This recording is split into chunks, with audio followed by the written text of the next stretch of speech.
નમસ્કાર, જય જવાન જય કિસાન.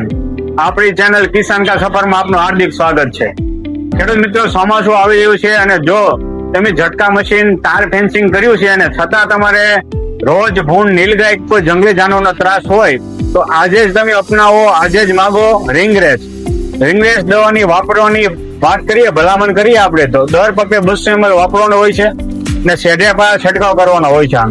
આ શેઢે પાયે 8 થી 10 ફૂટનો છંટકાવ કરી દેવામાં આવે તો 15 દિવસ સુધી રોજ ભૂંડ, નીલગાય કે જંગલી જાનવર આવતું નથી અને ખેડૂતના અભિપ્રાય પ્રમાણે મહિનો દિવસ સુધી આવતા નથી. આ શેઢે પાયે છાંટી દેવાનું હોય છે. કોઈ પણ મોલાત હોય કે શેઢો હોય છાંટી ગયો, કોઈ નુકસાન મોલાતને કરતું નથી. તો આ મેળવવા માટે નજીકના એગ્રોમાં રિંગરેસ માંગો અને જો ન મળે તો ડિસ્પ્લેમાં આપેલો અમારો કોન્ટેક્ટ નંબર અમારો સંપર્ક કરો. આવા વિડીયો જોવા માટે અમારી ચેનલ લાઈક કરો, શેર કરો અને સબસ્ક્રાઇબ કરો ને 5 ખેડૂત મિત્રોને મોકલો.